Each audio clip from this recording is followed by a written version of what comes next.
In the dead of winter, 1959, in the heart of Russia's Ural Mountains, a group of 9 experienced hikers set out on a journey. They were young, skilled, and full of life, led by Igor Dyatlov. Their goal was to trek to a mountain named Otorten. They never made it. What happened to them in the desolate, snow-covered landscape has become one of the most chilling and perplexing mysteries of the 20th century. This is the story of the Dyatlov Pass Incident. The group consisted of 7 men and 2 women, all students or graduates from the Ural Polytechnical Institute.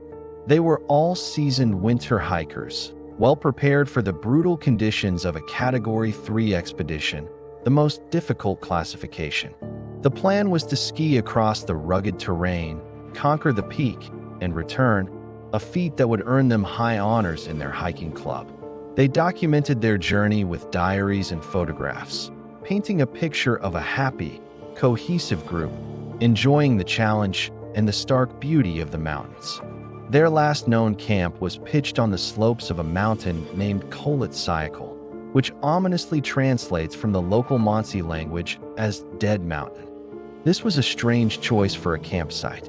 It was exposed to the elements, with no natural protection from the wind or snow, when a more sheltered area in the forest was less than a mile away. Why did they stop there? This was the first of many questions that would haunt investigators for decades to come.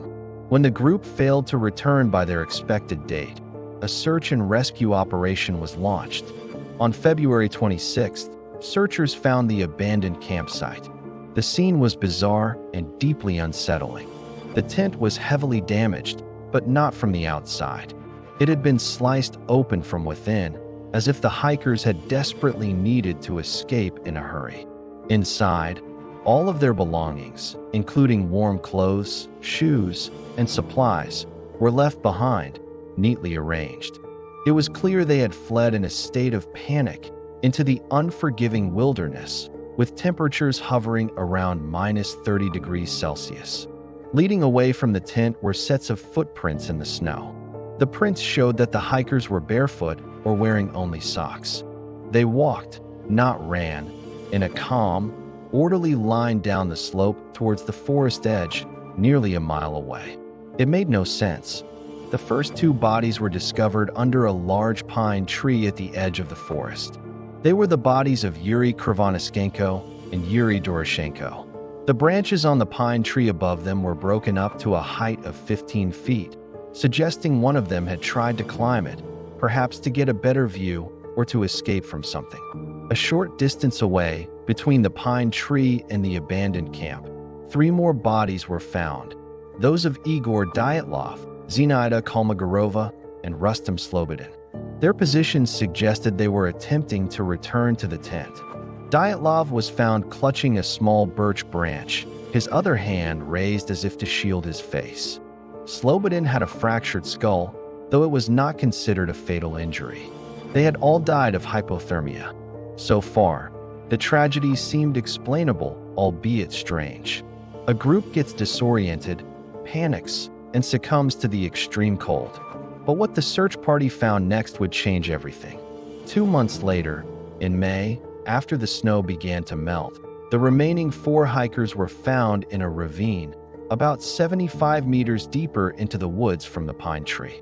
They were Lyudmila Dubinina, Alexander Kolevatov, Nikolai Thibault-Brignol, and Semyon Zolotaryov. These 4 were dressed more warmly than the others, some wearing clothes that had been taken from their deceased comrades. But it was the nature of their injuries that shocked the investigators. Thibault-Brignol had suffered a massive skull fracture. Zolotaryov and Dubinina had catastrophic chest fractures, with multiple broken ribs. The doctor who performed the autopsies stated that the force required to cause such damage was immense, comparable to the impact of a car crash. He also noted that there were no external signs of trauma, no soft tissue damage, as if the bodies had been subjected to an immense, crushing pressure. Even more bizarrely, Lyudmila Dubinina was missing her tongue, eyes, and part of her lips. The official investigation was concluded swiftly, and the findings were vague and unsatisfying. The final report stated that the hikers had died as a result of a compelling natural force. The case was then classified, and the files were sealed away for decades, fueling endless speculation and a host of theories. What could this compelling natural force have been? Let's explore some of the most prominent theories. The first and most straightforward is an avalanche. Proponents of this theory suggest a slab avalanche could have struck the tent, causing the initial panic. The hikers, fearing a second, larger avalanche, cut their way out and fled to the perceived safety of the forest. The internal injuries of the final four could be explained by the crushing weight of the snow. However, critics point out many inconsistencies. The search party found no evidence of an avalanche. The tent itself was not buried, and the footprints leaving the tent were calm and orderly, not frantic. The location on an open slope also makes a significant avalanche unlikely. Another theory points to the local Mansi people. Could they have attacked the hikers for trespassing on sacred land? This was one of the first lines of inquiry, but it was quickly dismissed. The Mansi were known to be peaceful, and the nature of the injuries was inconsistent with a human attack. There were no signs of a struggle at the campsite, and the hikers' valuables were left untouched. Then we enter the realm of the more extraordinary. One popular theory involves secret military weapons testing. The area was known to be used for such activities. Could the hikers have stumbled upon something they weren't supposed to see? The strange orange spheres reported in the sky by other people in the region around the same time lend some credence to this. Perhaps a concussive blast from a parachute mine or another experimental weapon caused the internal injuries and forced them to flee. The presence of low-level radiation found on some of the hikers' clothing is often cited as evidence. However, the source of this radiation is debated, and it could have had a mundane explanation. And then, there are the more fringe theories. Could the hikers have encountered something not of this world? The idea of a UFO or an alien encounter is a persistent one in the lore of Dyatlov Pass. The strange lights in the sky, the massive, unexplainable force, and the missing tongue all feed into this narrative. Or what about a cryptid, a Russian Yeti? Some point to a photograph from the hiker's last roll of film, which seems to show a large, dark, humanoid figure in the trees. However, the photo is blurry and inconclusive, likely just another one of the hikers.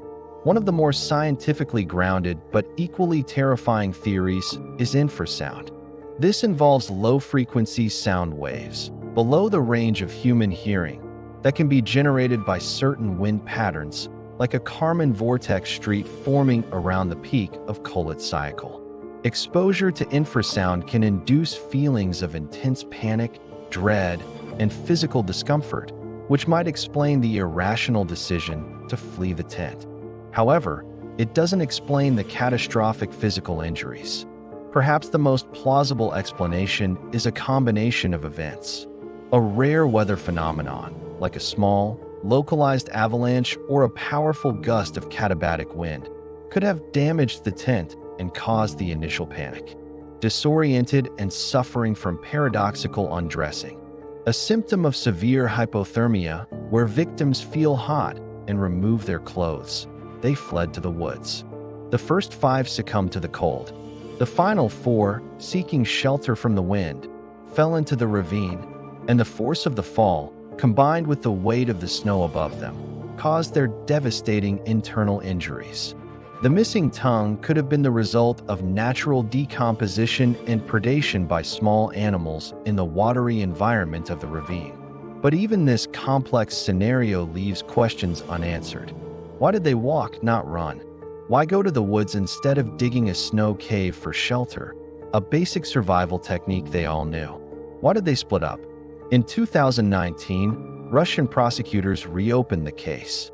Using modern modeling and analysis, they concluded that a small slab avalanche was indeed the most likely culprit. They simulated the conditions and argued that it could explain the initial flight from the tent. Yet, for many, this explanation still feels incomplete. It doesn't account for the sheer terror that must have gripped these 9 experienced hikers, causing them to abandon all logic and survival training. The Dyatlov Pass incident remains a haunting enigma. It's a story that sits at the crossroads of science, speculation, and the unknown. The diaries and photos left behind show us a group of friends on the adventure of a lifetime, full of hope and vigor. But their final hours are a black box, a void of terror and confusion that we can only try to fill with theories. The silent, snow-swept slopes of Dead Mountain keep their secrets well. The truth, whatever it may be, died with them in the brutal cold of that February night, leaving us with a mystery that continues to captivate and terrify us more than 60 years later. Thanks for watching. If you found this story as fascinating as I do, be sure to like this video and subscribe for more deep dives into history's greatest unsolved mysteries. Let me know your theory on what happened in the comments below. Stay curious,